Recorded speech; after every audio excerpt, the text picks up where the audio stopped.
এই কেকটা অর্ডার করেছিলেন একজন আপু তার ফ্রেন্ডকে গিফট করার জন্য। এই ক্লায়েন্ট আপুটা এত বেশি ভালো ছিল, মানে কি বলবো, আমার ম্যাক্সিমাম ক্লায়েন্ট আপুরাই অনেক বেশি ভালো। এই আপুটাও ছিল তাদের মধ্যে একজন। আপুটা আমাকে 3 দিন বা 4 দিন আগে কেকের ফুল পেমেন্টটা বিকাশে করে দিয়েছিল এবং সে আমাকে কোনো ডিজাইনও প্রথমে দিয়ে দেয়নি, বলেছিল যেন আমি আমার মনের মতো করে একটা ডিজাইন করে দিই। কিন্তু আপুকে আমি বলেছিলাম যে আপু আপনি একটা চয়েস করে দেন, কারণ পরে যদি আপনার ভালো না লাগে। দেন আপু আমাকে এই ডিজাইনটা সিলেক্ট করে দিয়েছে আর জাস্ট আমাকে বলে দিয়েছিল কেকের মধ্যে কি লেখা হবে। যেই দিন ডেলিভারি ছিল ওই দিন আমি একদম ফুল কেকটা রেডি করে আপুকে ছবি পাঠিয়ে দিয়েছিলাম। অ্যান্ড আলহামদুলিল্লাহ আপু এত বেশি পছন্দ করেছে কেকটা, আসলে বলেছে যে তার এক্সপেকটেশনের থেকেও নাকি বেশি সুন্দর হয়েছে।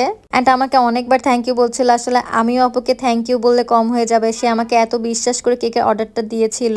তার বিশ্বাসটা যে আমি ধরে রাখতে পেরেছি এবং তাকে মন মতো করে একটা কেক বানিয়ে দিতে পেরেছি, এটাই আমার সার্থকতা। আমার ক্লায়েন্ট আপুগুলো যে আলহামদুলিল্লাহ এত ভালো, এদের জন্যই আমি এখনো বিজনেসটা ধরে আছি। না হলে হয়তো আমি এই প্রফেশনে এতদিন থাকতে পারতাম না। যাই হোক, এইটাই ছিল কেকটার ফাইনাল লুক, একদম সিম্পল অ্যান্ড সোবার। আপনাদের কাছে কেকটা কেমন লাগলো আমাকে অবশ্যই কমেন্ট করে জানাবেন। আর ভিডিওটা যদি ভালো লাগে তাহলে প্লিজ একটি করে লাইক, কমেন্ট এন্ড শেয়ার করে দিবেন। দেখা হবে ইনশাআল্লাহ পরের ভিডিওতে। সবাই অনেক ভালো থাকবেন। আল্লাহ হাফিজ।